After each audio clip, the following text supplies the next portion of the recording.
Welcome to InsureTech Trends, a place where innovators, movers, and shakers from all points within the insurance ecosystem gather and discuss all things InsureTech. We talk about how technology and innovation are affecting and driving change in the industry. Hi, today we're here with David King, founder and chief commercial officer of Artificial Labs, a London-based InsureTech that definitely caught our attention. Welcome, David, and thank you for joining. Thank you very much for having me. Great. We're really pleased to have you here. Well, let's get started. Can you give us a brief overview of the company? Yes, so we very much started in the complex commercial area of insurance, and our proposition to insurers is that they should be able to take advantage of opportunities however they're presented to them. So whether that's direct to customers or through brokers or sometimes through a distribution network, the data's coming and hitting them in very many different formats. And it's a bit of a minefield for them to go through all of that data and efficiently build an accurate picture of the underlying risk and make a decision. So by using our platform, they can accept the data however it's presented to them, digitize and structure that data, augment it with internal and external data sets, and rapidly triage, so to make a decision on whether they want to insure it or not. And if they do want to go ahead with that insurance, they can do the rate, quote, bind, issue, endorse, and renew process. And that means that the customer experience, whether it's direct to customer or through the brokers, is very, very rapid. And that leads to better customer experiences, meaning better conversion rates and better retention rates. What's the problem Artificial is solving? Which business units are raising their hands and requesting POCs? The main problem is that processing data as an insurer is clearly beneficial.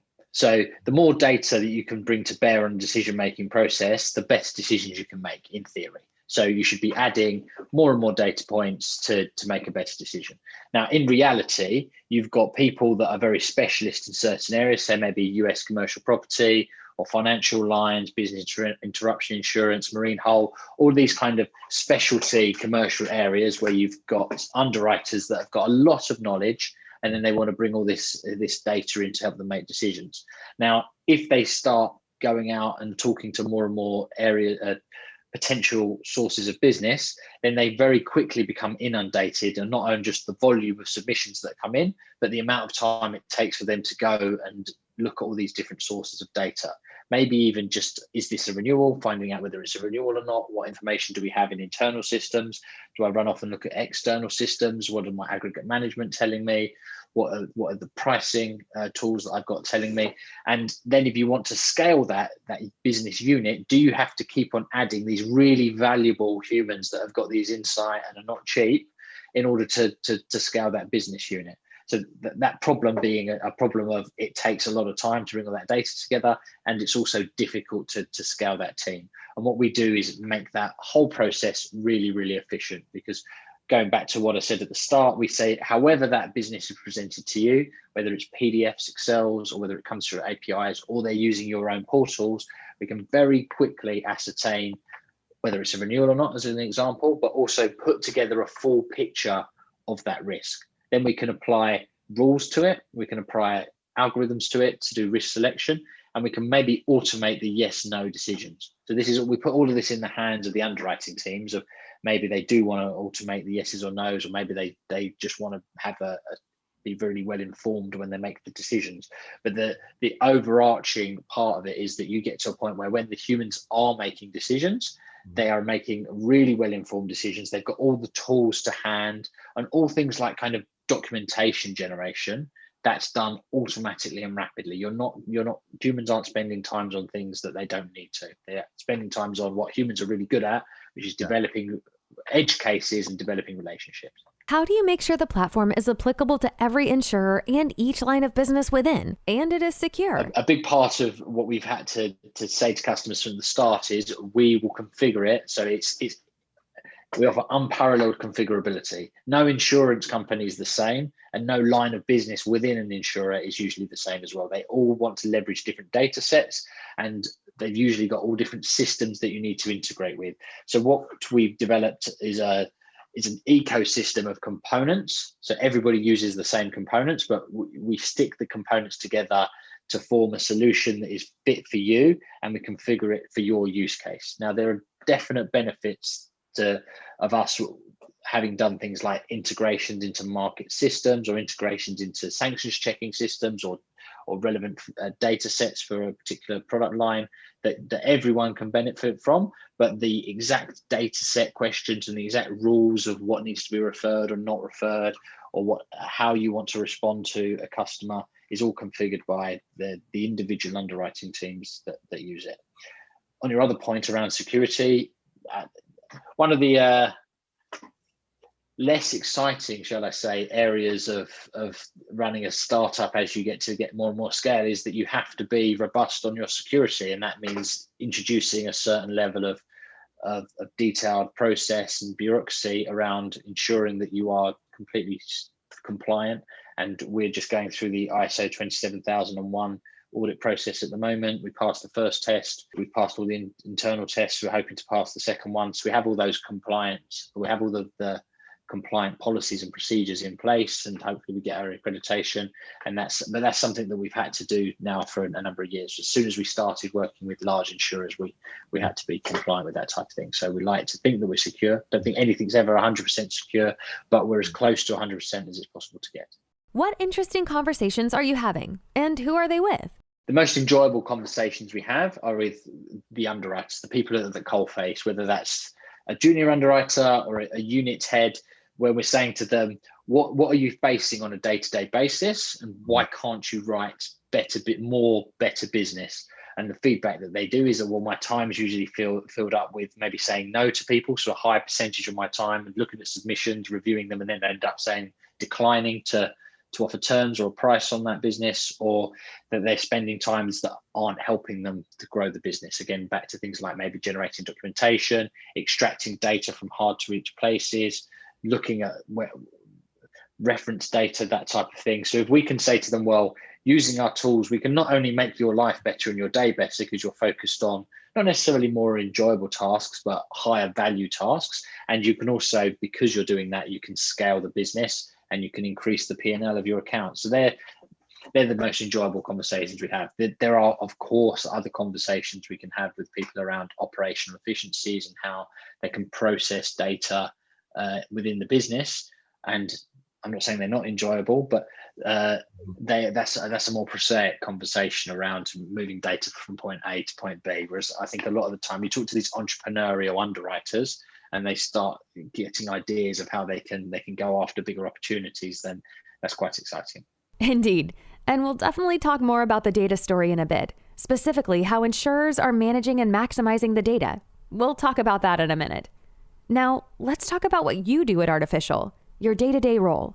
Are you one of the original founders at Artificial? So my day-to-day title is Chief Commercial Officer. So that involves being the man that's talking to the market. I run a team that engages with the market. So it's not just about selling our software platform, but it's also understanding what the market needs. So I'm a real believer from the start in we make what the market needs. And a lot of insurers need very specific things. So we need to work really hard to engage with insurers all the time, understand what their requirements are, understand what their challenges and pain points are, and ensure that fits with not only our product today, but where our product's going, to make sure that we're fixing their pain points. And I think that's kind of been borne out in when we first started, we were kind of looking at insurance, how it should be. So how should an insurer operate, and what's the best practice view of how to make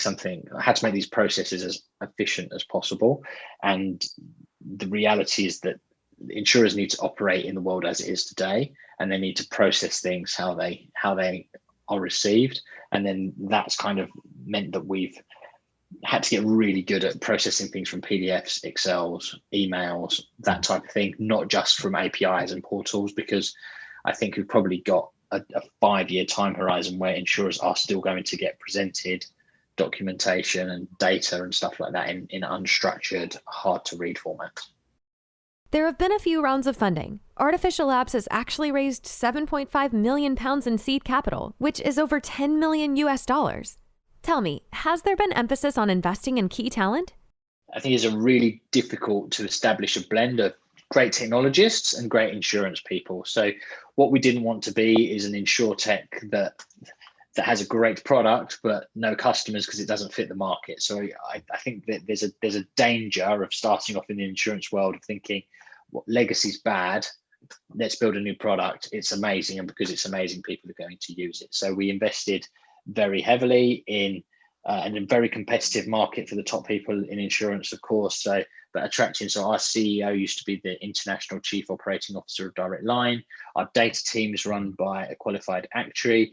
Our head of delivery and our analysts that are in the delivery team have all got 20 odd years experience in insurance, or they've got great technology backgrounds. So it's that merging of the technology skills with the insurance skills, and they're two industries where they're very competitive for talent, and talent's not cheap. So I would say if you're asking me where we spent that money, it's having a great product and ensuring we've got the insurance insight to make sure that product is going to be used or is relevant to the market.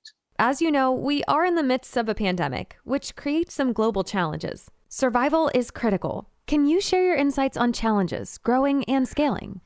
So we're a startup, so we're very ambitious. I don't think you get to survive more than about 12 to 18 months if you don't have the kind of the drive and the ambition throughout the organization. So we've got really big growth plans, and that's primarily around giving us access to market and the tools and scale that we need to operate at in order to not only survive in a very competitive market, but also to be a credible partner for large insurers. So insurance companies are very demanding. They've got the security policies that you mentioned earlier, the kind of the scale that you need to operate at in order to provide to a percentage of the market that's going to make it viable for you to scale is the burden that's on a business is significant. So when we're looking at, we're really exciting, there's loads of great conversations that we're having in order to continue to fulfill our customers, continue to deliver for our customers, and also scale to a position where we're providing the new customers the same amazing service and quality levels that we are at today. Then you've got to be able to scale significantly. So our ambitious growth plans are all around that, having the kind of the financial firepower to attract more and more talent and attract the quality that you don't kind of, nothing gets diluted as you scale up. All right, let's talk about the competitive landscape. What are you seeing as far as competition? How are you differentiating yourselves? To answer the questions, or part of the question straight away, of it's really competitive. Absolutely. Lots of people are fighting for this space. I don't think it's a really big secret that if you digitize and structure data as it enters an insurer, you're providing a really valuable service, and that insurer can then use that data in lots of different parts of their business. Specifically on who we compete with, though, you have kind of key system market incumbents that maybe have got monolithic systems that have been around for 5, 10, 15, 20 years. They've got significant market share. They're trusted. They are the IBM of the kind of the insurance software world, and they're trying to grow. Of course, all businesses are trying to grow all the time, but they're trying to grow into this newer space of digitally triaging and doing risk selection using advanced ML techniques. So they're kind of building on top of what they already have. But the advantage that they have over someone like us is that they're established. Then you've got lots of other insurtechs in lots of other spaces that are doing things like, I think people have great data. So there's loads of insurtech startups that are saying to insurers, we've got great data, use our data and you can make better decisions. Sometimes the insurers have difficulties incorporating that data into their workbenches, workflows, or decision-making processes, which is where I believe we come in and we completely differentiate, because we're coming at it from the other point of view of saying we're agnostic to which data that you want to use or different services. We will plug all of these different things into the ecosystem and allow for a really efficient process. But that doesn't mean that you don't have kind of other startups that provide the data that say they can do what we can do. And of course, there are a couple of people that end up not in completely, or their proposition not being completely the same as ours, but they're very, very similar. So the name of your company, Artificial Labs, implies that you're an artificial intelligence company or offer some level of artificial intelligence. Can you share more about the name? So we do. I think it's more a case of machine learning that we apply, and specifically apply machine learning to the extraction of data from unstructured sources and scoring processes to decide whether it should be automated or not. So risk selection a part where that plays a big part. I can't take credit for the name. We came up with the name, I think it was sadly about 9 years ago now, when my co-founder Johnny came up with the name, and it was more towards software being artificially generated. So it was created by humans. So it wasn't the artificial intelligence kind of similarity that everyone assumes where the genesis of it came from. It's a great name and a great URL, by the way. Tell us how insurers are managing their data. So insurers have an abundance of data. They have data, but like you mentioned there, the word silo. So they might have data that they're using to rate. So commercial US property, for example, they might have a service that returns data telling them the quake, fire, flood, those kind of risk scores. They've got their own claims data. They've probably got an abundance of information in their contracts, which may or may not be digitized. So I think that one of the challenges is digitizing all of this in a way that you can get access to it when you need to. And I know that sounds like a really simple process, but if you think of an ideal scenario for an insurer, is that they've got a constantly evolving and learning, machine learning driven model of at the portfolio level of what business to write and how to optimize their book over time. In order for that to be accurate, or as accurate as possible, you need it almost starts when you write the business. So when you write the business, you need to digitize every clause and negotiated piece of wording that goes into the contract. You need to then, when the claims are generated, understand what the claims, all of the variables and factors that are driving the claims, how that's attached to the risk, and then feed that back into your ML model. And then coming back to the new business that you're writing, extracting all of the data from however it's presented to you, going off, augmenting it, and then you've got as much data as possible that's constantly being analyzed to drive your decision-making process. Now, the reality is that a lot of insurers can't just jump to that kind of new vision, because there are these silos that are in existence. So the kind of the area that we're focusing on helping them in the first instance is saying, well, as the data is entering your business, we're putting it in a great format, and then we're going to process it through. So a key example of that being the digitizing of the contracts. So the fact that you digitize that contract means that you're not going to put it into PDF form, and then you're not going to have the challenge of OCRing it so that you've got a digital record, or you know which clauses different policies have, all of that kind of stuff. So we are fixing that challenge, but what we can't help them with straight away is necessarily the claims data that they're collecting when they're processing their claims. What we can do is, once they have digitized it, plug into that and then help drive the model, but we can't fix all things at the same time. Can you tell us more about machine learning? What are the relating factors required, and maybe an example? I think you need to go on a journey, and it's not all machine learning. There are kind of a lot of basic digitized workflow factors that are required before you can do the machine learning. So if we take the example of the commercial broker and the underwriter. So the commercial broker is providing an initial, they're emailing to start off with, because the broker says, I don't want to log onto your website. I just want you to tell me whether you're willing to insure these, say, 6 ships. So they send an email with the say 5 different factors of the policy that they would like to insure and the 5 ships. The underwriter takes that, and at this point, there's not really any machine learning involved. You just take the information out of the email and say, yes, we're interested. So 5 ships, augment the data with an external data source, run it through the rules. Yeah, we're interested. Goes back to them. Then they were missing a loss run, for example. So you say, can I have a loss run? Then they provide a document that's got loss run information on it. You can then use an element of machine learning to help you to read and understand that, especially because regularly when the documents are presented to the insurer, they're not in a standard format. So you can't have kind of a standard rules-based approach of, this is what X form looks like, and I always read the same data out of the form. Use a bit more machine learning to grab that data, and then you say, I'm gonna process it. So then you've got at this point, there's usually a digital interface that the broker's going to log into, and you're going to agree certain aspects of the policy and go through to bind, generate the documentation, that type of thing. So they are the prosaic parts that you need to have the infrastructure in order to execute business digitally.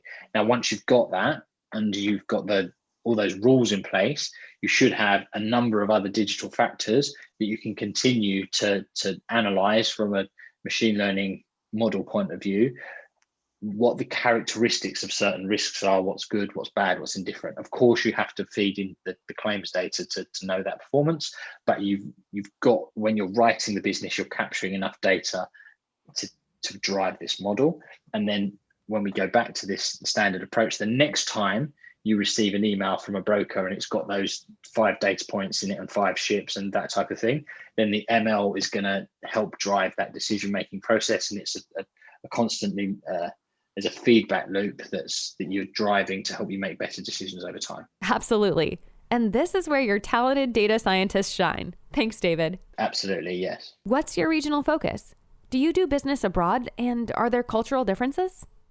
So our head office is in London and we have ambitions in the US. A lot of the insurers that we work with have a London presence, and that's usually how we initially engage with them. But a large number of our tools and our customers use our tools in the North American market. So it's somewhere where we would really like to be. It's somewhere where we started to grow to before COVID struck, but COVID's kind of restricted our ability to open a US office in the short term. I'd say that a bigger difference is probably between the Asian market than the US market. So we appreciate that there are quite a number of cultural differences between the UK or Europe and the US, and doing business in the two places. We don't underestimate the challenges that there are going to the US, or not just selling into the US, but having an operation in the US where you sell from a US office into US insurers. But I believe that there are probably larger cultural differences in doing things in Asia. So, and also the infrastructure of operating with the VC, the market, the AWS, the developers, how the developers operate, the laws, the contracts, all of that kind of stuff there's a lot closer alignment between the UK and the US than if we were to try and open an office or to grow our operation in Asia. Looking back on 2020, can you share some technology and partnership highlights? So really nice seeing the number of components in the platform growing, and the kind of the maturity of the components in the platform, and the quality of delivery improving, and having more clients taking different parts and plugging them together, so we're becoming more of a strategic partner to large customers. So we were really proud that we were now to announce our relationship with Chaucer, who are a leading London insurance firm. So we're really proud of that. And we're really hoping that a lot of the proof of concepts that we were working on towards the end of the last year, they're starting to come to fruition now, and we're hoping to convert those into production clients shortly. Congratulations on that. Definitely some big wins for you. And looking at 2021, you're expecting more of the same. Yeah. Also, congratulations on the home front. You have 2 young ones, aged 2 months and 20 months. I can imagine they're keeping you pretty busy, right? Absolutely. And if they work in the business, then we don't have to pay recruitment fees. Indeed. But you'll definitely pay with a few sleepless nights, right? Definitely, yes. Well, congratulations again. We've run short on time here, but David, it's been a pleasure talking with you, and we look forward to seeing what's next for you and Artificial. Thank you ever so much for having me. A real pleasure, and I hope you have a great day. For more information about David King and Artificial Labs, visit artificial.io. Thanks for listening to InsureTech Trends, and stay tuned for more fabulous interviews coming your way.